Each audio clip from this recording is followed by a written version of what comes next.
Hey, I'm Brad, back here for another episode of Overkill Reviews, our weekly metal review show. So, it's October 4th, aka 10-4, which stands for okay, and everything is okay. But it could always be better. So go check out our Patreon, and if you want to donate there, we can keep doing this, maybe do it bigger and better in the future. It would be sweet. This week, we're talking about one of the few bands that have stayed in my parents' basement, and you'd know who that was if you were on our Patreon and you watched our podcast.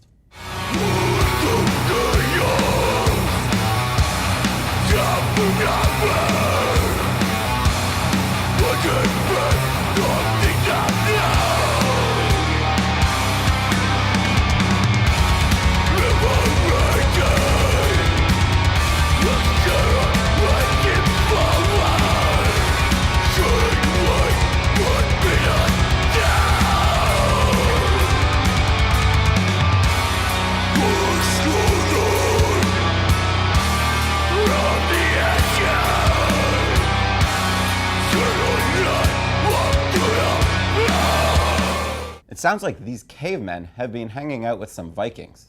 Yeah, it's the new album from Gatecreeper called Deserted, out today on Relapse Records.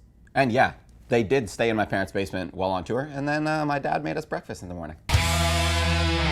Gatecreeper formed in 2013 after vocalist Chase and drummer Matt bonded over a mutual love for Dismember's third salvo, Massive Killing Capacity. They released the self-titled debut EP the next year, which kind of laid all the cards out on the table with some pretty direct nods to Entombed. These workhorses have not gone a single year since without releasing at least one EP, single, split, album. Speaking of albums, their first album, Sonoran Deprivation, came out in 2016. Their steady release pace is made all the more impressive considering that Chase and guitarist Nate both play in doom/heavy metal band Spirit Adrift. And now they've been joined by Gatecreeper guitarist Eric. That band released an album earlier this year called Divided by Darkness, and now Gatecreeper are joining them with another LP. So it looks like these Arizona dudes are gunning for spots 1 and 2 on your best albums of 2019 lists. Let's find out if they've pulled it off. Gatecreeper are once again channeling the best parts of old school death metal, including some Swedish sounds, Floridian flair, and with some bolts thrown in for good measure. In fact, a lot of their influences are probably captured on this shirt here, which I got from the Metalhead box, and includes like a lot of the classic death metal album artwork element things. The album is bookended by a little bit of Spirit Adrift influence cross-pollination, especially on closer Absence of Light and the opening track, the title track, in its solo that sees the song out. Puncture Wounds ramps up the hardcore influence akin to label mates and fellow punky death metalers, Mammoth Grinder. In fact, the flourishes of double bass throughout the punky drumming really actually makes the whole song for me. From the Ashes played earlier, and as I said, these guys have maybe been hanging out with some Vikings. It sounds pretty Amon Amarth-esque. They bring some like a halftime stomp and this triumphant lead to their sound. In terms of the Swedish death metal side of things, they've always leaned more on the Stockholm side of things than the Gothenburg melodeath, though they've managed to execute the Stockholm sound in ways that are nearly as catchy as the melodeath bands without fully embracing melody. On this track, they do so and really shift the scale. Ruthless is just classic Obituary or Celtic Frost vibes with a riff that recalls Them Bones and its like ascending darkness. Seriously, it sounds like Them Bones. I'm not lying. I listened to it, and my roommate confirmed. Everlasting is my favorite song on the album. The start and stop stutter is just too groovy, and then there's a reverb-laden lead that recalls Entombed at their spookiest. This track also does a really good job at highlighting Chase's vocal range, with a lone shriek being contrasted by a couple of gutturals in this slammy part that recalls the best of New York, you know, your Suffocation, Internal Bleeding, Pyrexia kind of bands. I love it, but if that sounds like a bit too much of a departure for Gatecreeper for you, then you'll love Barbaric Pleasures, which is as close as we get to classic Entombed style Gatecreeper on the album, while In Chains brings to mind Dismember, at least in the opening. Sweltering Madness opens with this doomy feel, and then it breaks into the closest thing that we get to Incantation on this album, while Boiled Over is basically old school death metal Crowbar. Gatecreeper are proponents of GED riffs, which makes sense considering their album can basically be broken down into math equations of various deadly influences. Some of you might think that that's a bad thing, that it shows a lack of creativity. Me, personally, I think it's a lot of fun to go into algebra mode and decide what the X's and the Y's that make up their musical equations are on each song. So, well, that's not really a problem for me. I'm anticipating that some people might say it is for them. The lone problem for me on this album doesn't come down to the songs, it comes down to the sequencing. So the last 3 songs on the album, Boiled Over, In Chains, and Absence of Light, are 3 of the sparser or slower songs that they've got going here. And it kind of makes it feel like the album just kind of like fizzles out rather than making a statement at the end. Like Sonoran Deprivation, Deserted is another nod to the arid Arizona area where these dudes grew up. And like that album title, it's likely to get misspelled a few times. But that's not necessarily a bad thing, because both spellings work for both album titles. For Sonoran Deprivation, it was deprivation like depraved, you know, like just sickening.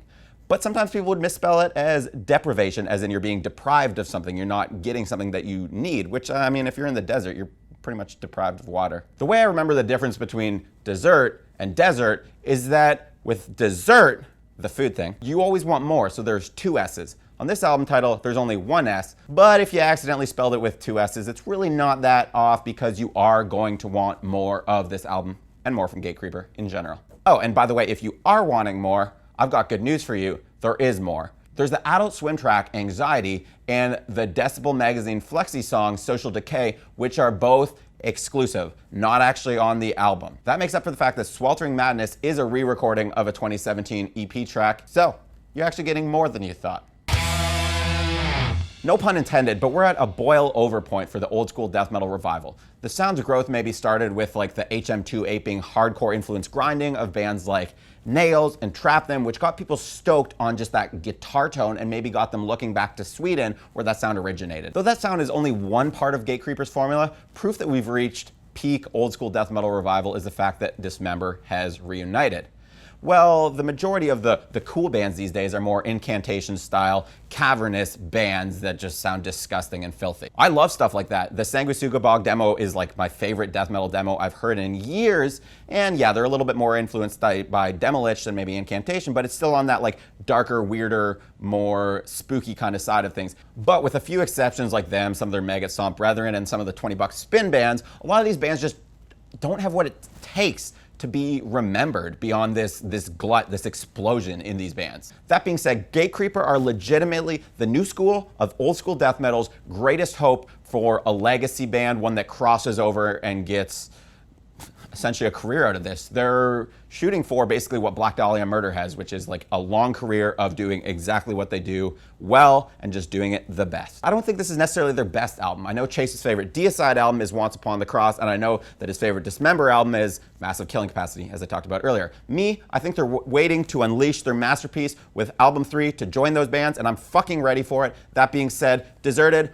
4 out of 5, and I want cheesecake. Shout out time. Shout out. Oh God, if people just see the things that I do here, they would really fucking not watch my reviews. Shout out time. First up, we've got Gatecreepers co-headlining tour mates Exhumed and their album Horror on Relapse Records. These like freaky death grind, gore grind, whatever you want to call them guys, kind of went a little bit more melodeath on their last one. But anyway, they're back on the grind side of things. It's super fast, it's super aggressive, and quite frankly, it's exactly what I want in an Exhumed album in 2019. And then we've got Seizures and their album Reverie of the Revolving Diamond, which is out now on their own Sun Terrace Records. Seizures are essentially your favorite band's favorite band. They play metallic hardcore, but like they're just like a little bit better at writing songs than a lot of the cool guy bands that are just focused on the breakdowns. Oh yeah, and don't forget that Blaine and I interviewed Chase for our podcast. You'd know that if you're on our Patreon. It's been out there for a while. But hey, as of a couple days ago, it's available for the public, so you should go watch it. And if it gets like a lot of views, then maybe they'll let me come back on the podcast and interview somebody else really cool. Thanks, I'm talking really fast. Goodbye.